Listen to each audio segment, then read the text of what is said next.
Hello and welcome to Fats on Film. I am your host Hannah Ogilvie, and this is a podcast where we discuss all things fat representation in film, TV and wider media.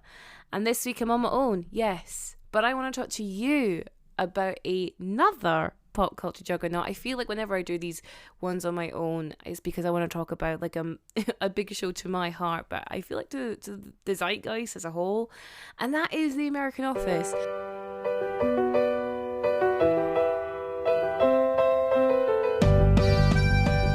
Does everyone call it The American Office, or is it just British people because we have to differentiate between the two? The Office US, the one with Steve Carell in it, The Office.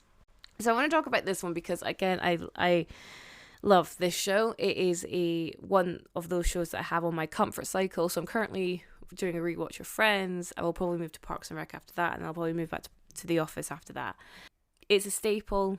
It's a major part of my personality. I've just bought a pair of Crocs because I'm 31 years old, and I got those, like, you know, those charms you get for your Crocs. I literally got like the Office themed ones, and it has like, there's one that says Bears beats Battlestar Galactica. There's one with like the green teapot. There's one with like the Jello and the staple in it. So they're super cute. Maybe I'll put them up on my Instagram so you can see what I'm looking at. But I really do like this show. So the reason why I wanted to bring this one up, because I think this is actually a really juicy one to talk about in terms of fat representation, because we have quite a few fat characters, which is awesome. Love that for us, love that for representation. However, saying that, maybe not all representation is good representation. So as a high level kind of understanding of what The Office is, if you haven't seen it, it follows an office of a small paper company called Dunder Mifflin, and they are in the Scranton, Pennsylvania branch, and we're headed up by Michael Scott, who's the regional manager, who is played by Steve Carell. Then we have Jim Halpert, who is like a salesperson, played by John Krasinski. You've got Pam Beasley, who then ends up marrying Jim Halpert, played by Jenna Fisher, and she's like the receptionist, and then by the end of the show she becomes the office manager. There's Dwight Schrute, who is the oddball, for lack of a better term, of the office. He is like a salesperson, really intense guy, and also a beet farmer on the side, because of course, and he's played by Rainn Wilson. And then everyone else, that you've got some of the ones, like you've got Andy. What's Andy's last name? I've just completely blanked. Andy, played by Ed Helms, and he ends up becoming the manager when Steve Carell leaves the office. You've got Craig Robinson, who plays Daryl Philbin, who is the warehouse manager, and then you've got kind of like the other like ragtag personalities that kind of contribute to the conflict of the office. In each episode, you have 20 minutes where you have a situation, you have personalities that clash, you have cute little bonding moments between your favourites. You get it. And this show ran between 2005 and 13. Oh my god, 10 years. I know if you have listened to this podcast, you know I say that all the time, and I can't believe how old things are, how old I am. I will never stop, okay? I will never stop, because time is weird to me. I don't get how we're 10 years beyond the Office ending. But here we are, allegedly. And same creative team as Parks and Rec. You have Greg Daniels, who's showrunner for The Office, who then left The Office to go be a showrunner for Parks and Rec. You've got Mike Schur, who is a writer on both, and he is also Dwight's cousin Mose, just in case you didn't know that. And what's interesting is, if you've listened to my Parks and Rec episode, which is episode 5 of this podcast, little plug, please go listen, you will know that creative team seemed to have a complicated relationship with fat people, with fat characters, and that is evident in The Office as well. So let's get into it. We deserve a Christmas party. Well, then why don't we just get some liquor and those mini cupcakes? Mini cupcakes? As in the mini version of regular cupcakes, which is already a mini version of cake? Honestly, where does it end with you people? Okay, so when I talk about fat characters, who am I talking about? So for me, the fat characters of The Office are Kevin Malone, who is an accountant. I say that he's in the accountant department. It's questionable how much accounting he actually does in that department. We have Phyllis Vance, who is a salesperson, and we have Stanley Hudson, who's another salesperson, and then you have Daryl Philbin, who is the warehouse manager, and he kind of gets promoted as the show goes on to, at some point he does become second in command, I think, but I'm actually not clear on that. I am a fan of the show. I've just completely blanked on what, like, Daryl definitely has a change of job role at some point. I just have no idea what his job role becomes. Anyway, so those are our fat characters, and it's interesting because I'm trying to like scan through my Rolodex of memories and understandings of this show, and there are very few moments where characters outwardly call those characters negative things for being fat, right? The show is smarter than that. But it does make its point of view very clear of what they believe these fat characters must be like in order to become the size that they are. So like a really obvious thing is that they're all obsessed with food, bar maybe Daryl. So Kevin absolutely is obsessed with food. You know, he has a jar of M&Ms on his desk. He cannot help but say, oh yeah, after every time he eats a bite of a candy bar. He eggs on Oscar, his accountant friend, to throw pie in his face so he could have more pie. He is so excited when Pam is pregnant because she starts eating for two, and I'm using quotation marks there, air quotes there, eating for two, so they can have what they refer to as ultra feasts in the office together. Phyllis and Stanley feign getting their blood taken at a blood drive in order to get a free cookie in one episode. Stanley's favourite day is pretzel day, which is when the entire office building are entitled to one free pretzel. Phyllis actually probably is seen eating less food than the others, which is interesting actually, because there's like a male-female divide there. There's an episode called Fun Bus where they have to all be on like a mobile bus because the office is getting fumigated, so they have to work in this bus. And Jim plants this idea that they should go to this pie stand, and everyone, the whole office is like, pies, pies, pies. But the loudest supporters of this, the pie plan, are Stanley, Phyllis, and Kevin. And Andy, who's manager at the time, goes, the fat people have spoken. So they go get the pies. Many small time make big time. And what are you going to do with all this time? See world. Kevin, you can't possibly save enough time to see the world. Yeah, Kevin, are you saying see the world or sea world? Sea world. Oceans, fish, jump, Okay. China. No, see? Right there. That's the problem with your method, because I still don't know if you're saying sea world or see the world, and it's taken a lot of time to explain it. Fine. There's an episode, the opening episode of season 5 is called Weight Loss, and Dunder Mifflin Corporate has put in this initiative for competition amongst the different branches of which branch can lose the most collective weight by a certain period, and I think whoever wins gets a few extra holiday days.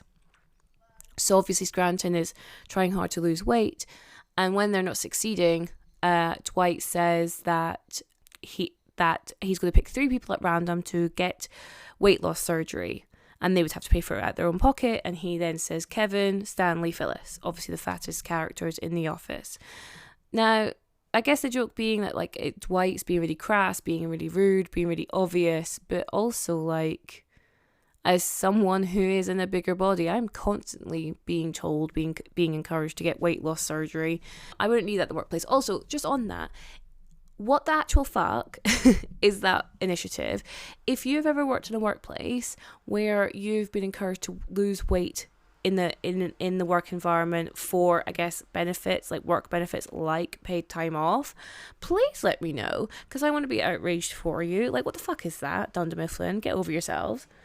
Michael assumes that Stanley has diabetes, and Stanley says, why do you always think I have diabetes? And Stanley stands up to walk away, and Michael goes, I can tell by the noise you just made as you stood up that you have diabetes. And so I guess ultimately my point is is that these people are not being laughed with, they're being laughed at. They're punching down. When we talk about like how sexual our fat characters are, so Stanley has like multiple affairs throughout the runtime of The Office. Phyllis has a running joke where she has like intense outward PDA, goes and has sex with her husband in restaurant bathrooms. The joke isn't just they're sexually promiscuous. The joke is that these fat people that you society, you public, have been told are not attractive, not desirable, who would want to have sex with them, right? That's the joke. And I find it really interesting that this show doesn't necessarily understand that. So I've been told there are many think pieces about how, you know, Michael Scott's allowed to say the bad thing because you're meant to be laughing at him rather than with him. But with the other characters, or with especially these fat characters, you're meant to be laughing at them too. You're not laughing with them. Think about Kevin. Kevin is unfortunately a real victim of flanderization, which is a term coined to mean where writers focus on a specific character trait and kind of exaggerate it for comedic effect. So for Kevin, it's his perceived low intelligence, even though there is an actual TV theory where they think Kevin's actually super smart, because you can look at the Dallas board game episode. He's playing Dallas with Daryl and Andy, and he manages to like pull the wool over their eyes and steal the money off of them. And also the pie equation. So when they go see the pies, he can do like stupidly long, complicated math in his head because he thinks of it in terms of pie. So he is smart. He has the intelligence. But then at the same time, they flip that joke and go, well, he can't do it when he just do it with normal numbers because he only thinks in terms of food. So Kevin is a real victim of this idea of low intelligence. There's even a joke that Holly, when Holly first joins the office, Holly Flax, she thinks of him to be mentally disabled. That's how heavy they're playing the Kevin is stupid card. He has a scene where he no longer thinks he needs to speak fluent English, and he can start speaking. He can now start speaking in lesser quality English. I don't even know what the right phrase is for this, because he thinks it'll save time, but obviously it doesn't, because that's not a thing. And I just think, like, again, we get the fat, stupid person, like Tweedledee, Tweedledum. Trying to think of other fat, stupid characters. Like, obviously Homer Simpson, obviously like an iconic fat, stupid person. Peter Griffin, I know they're cartoons, but still. And yeah, I just think, like, with this show, there are certain characters that they are laughing at and certain characters they're laughing with. And I think their fat characters are always the ones that they're being laughing at. I swallowed a tapeworm last night. It's going to grow up to 3 feet inside of me, and then it eats all my food so that I don't get fat. And then after 3 months, I take some medicine, and then I pass it. Creed sold it to me. It's from Mexico. The show as well likes to collectively talk about weight anyway. So there are 2 moments that spring to mind. 3. I've just got a third one. So the first one is with Kelly Kapoor, played by Mindy Kaling, during the weight loss episode, and she is really putting a lot of pressure on herself to lose weight. So first of all, she starts drinking ridiculous kind of cocktail, I guess, to flush out toxins or to satiate appetite, so she doesn't have to eat, so she wouldn't gain weight. And then she then buys a pill off of Creed, who is the, I guess, ambiguous one of The Office, where he tells her it's a tapeworm and it will eat her food so she won't gain weight. And so but the show's kind of presenting this to you as if this is ridiculous. Oh my god, look at how insane Kelly, the insane lengths that Kelly is going to in order to lose weight, while also mocking its fat characters.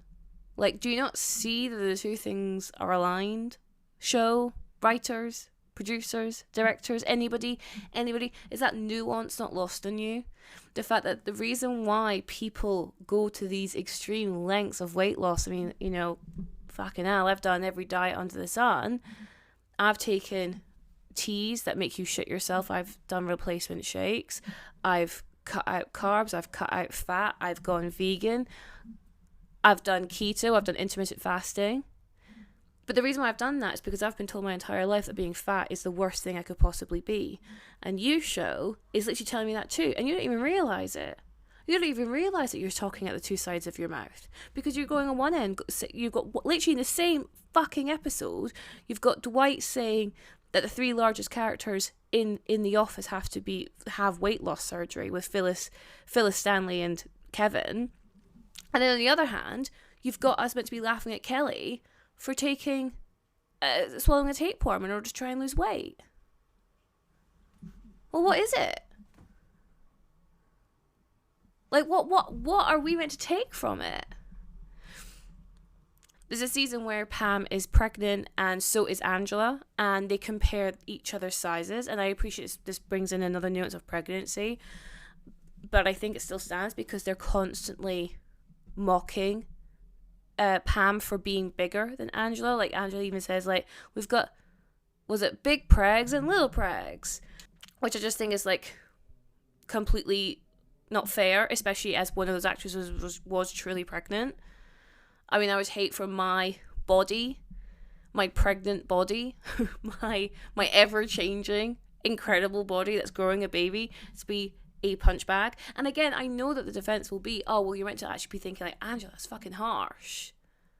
But we live in such a society where fatness and bigness and weight gain is seen as such a sin. Are you telling me that people aren't reading into that?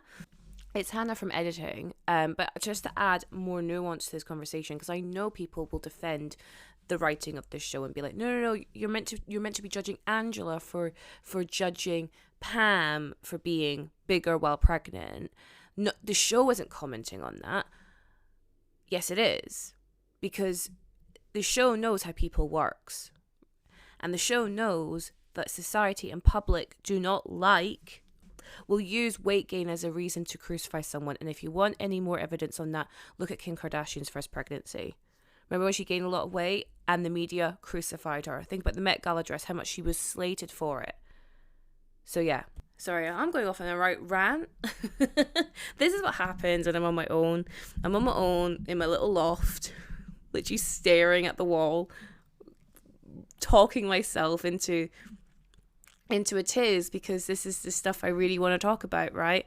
This is stuff I am the product of consuming all of this for the past 31 years, as you will be as well.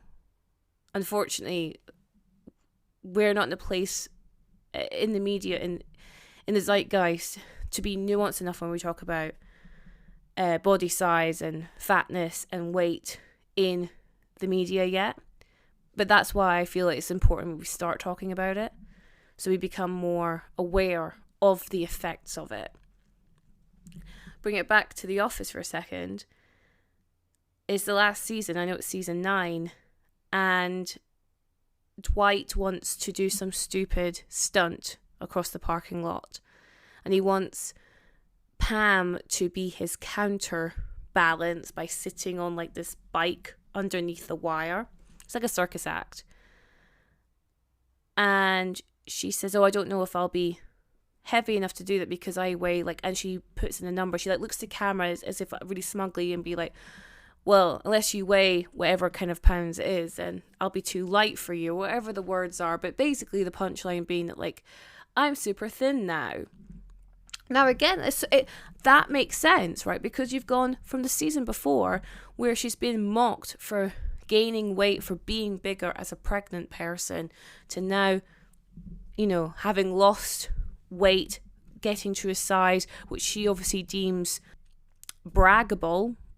And I don't mean that to sound harsh, but I guess that is what she is doing. You know, she's, you know, smugly saying, well, I weigh blah, blah, blah pounds. And I'm like, why are you reinforcing? Oh, because it's so normal. And that's the thing, like, I'm answering my own question. The reason why they were doing this, the reason why they treat these fat characters like shit, the reason why they're being mocked constantly, the reason why Michael has a caricature drawn of Kevin as a pig eating a pizza slice, is because that's how we're meant to view Kevin. And the only reason why we view Kevin that way is because the writers have made it so. We're not watching reality. We're watching characters that have been drawn. And they have told us Kevin is food obsessed. Kevin is fat. And again, they try and absolve themselves. And I've heard that Greg Daniels has said, I think he said this on Office Ladies, that this particular joke about the caricature of Kevin being a pig was him saying to the writers, stop treating Kevin in this way. But effectively, the audience still gets to see this horrendously drawn picture of a real human being. And in the context of the show, his boss has had that commissioned in order to tear up in his face to what? Like, savior himself? To be like, oh, I'm trying to inspire you to stop being this caricature, Kevin. What? They go on about how lazy these characters are. So there's a fun run episode where they are running about, they're trying to raise money for rabies because Meredith might have got rabies. And so you have Kevin who does run it, and for some reason he's not in gym clothes. Maybe that's a commentary on the fact that, like, even getting plus size exercise clothing can be difficult, which is ironic because they tell us they want us to lose weight because we're too fat and you have to lose weight in order to be socially acceptable, but we're not going to give you the gear in order to lose the weight. So maybe it is that kind of nuanced commentary. But anyway, Kevin is running, he's sweating because, again, profusely sweating is TV's or media's shorthand to tell you that person's not fit, even though everyone literally sweats, unless you're Prince Andrew. You have Stanley getting in the car. We have a couple of other characters. I think Creed and Oscar join him, but Stanley being one of them gets in the car to, like, just go to a bar and have a few drinks before joining at the end. And then there's another episode where the elevator is out of commission. It's getting serviced. And Dwight has had to put pictures and posters and warnings all around the building to prepare these people for what they've called Stairmageddon, because they will not be able to take the lift up to the office. They will have to get the stairs. I don't know, maybe 2 flights of stairs, 3 flights of stairs. And Oscar says, because we have a high... I get this quote, actually. It's something like... Oscar literally says, our office has an unusual number of unusually large people, that when we have to take the stairs, has to be compared to a world-ending event. And so Stanley has to climb the stairs, and then at some point he has to go in a sales call, and the only way he's going to get down the stairs is if he gets tranquilized, which is what they do. And then they throw him down the stairs, they do the sales call, he comes back, and he's like, I'm not climbing up down the stairs, and tranks himself again. That's how perceived lazy our fat characters are meant to be. Not only that, and then their colleagues mocking them for being lazy. It's interesting because I really do love this show, but I'm so frustrated by it at the same time. Maybe this is too harsh a word for some of you, but I actually think it's like disgusting that the way they treat their fat characters. Apart from Daryl. So for whatever reason, Daryl, played by Craig Robinson, is absolved to some degree, because I don't know whether it's because he kind of becomes part of the main cast or what, but he isn't seen to be food obsessed. There is one particular part where he has a desire to lose weight, which is to attract Val, who is a new person working in the warehouse. And I guess that perpetuates this idea that, like, people can't find fat people attractive, therefore we would have to lose weight to look good for that person to attract someone, which isn't great, but I'm not like, compared to everything else I've said, I don't think it's the worst thing that this show ever does. He's ambitious, he's smart, he's a good manager, he brings good ideas, he's creative. So he does have a lot of good qualities, does Daryl. I would say better qualities than the others, or at least not as much of a caricature as the others. He's a lot more nuanced, and I'm not sure.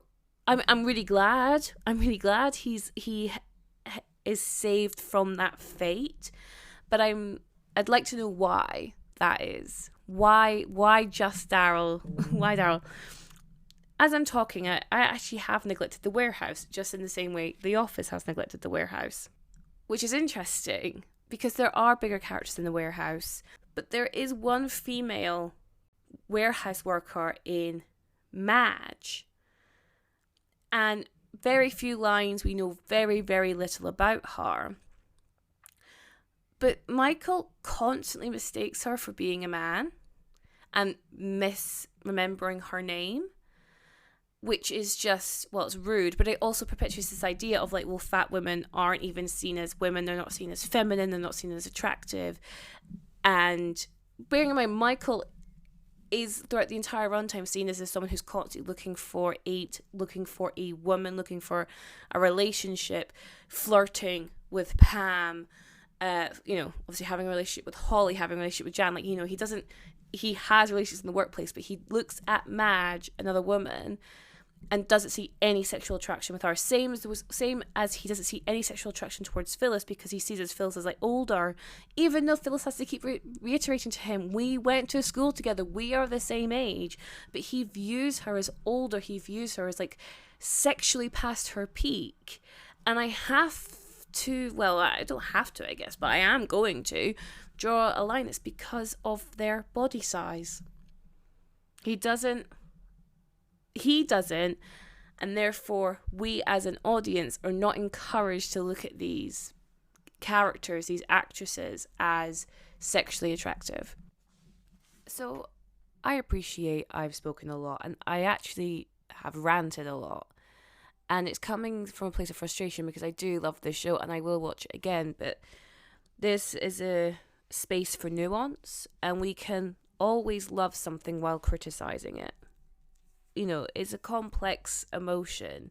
These are not one-note pieces of art or pieces of media that we can just consume and be happy with. Like, there's things that I really like that you might not like, and there's things I obviously don't like that you might like. The reason for this specific episode is to highlight the treatment of the fat characters in The Office and how it relates to the rest of the cast, and the decision the writers take in punching down rather than, laughing with these characters. We're laughing at them. And again, I can hear people be like, oh, it's just a show, you're taking it too seriously, because I got some criticism for that before. And yeah, okay, sure, maybe I am. Or maybe you're in a privileged body, which means you're not impacted by these treatment of fictional characters, because this treatment bleeds into real life.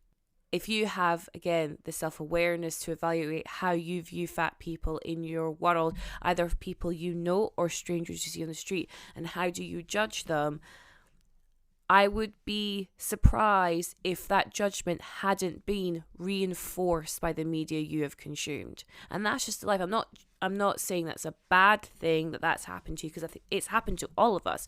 We all have this unconscious bias. But we need to become evolved. We need to evolve in the way that we view people of different body sizes and body types, and call out that negative treatment and negative behavior towards those marginalized body types in the media when we see it. That's the whole existence of this podcast.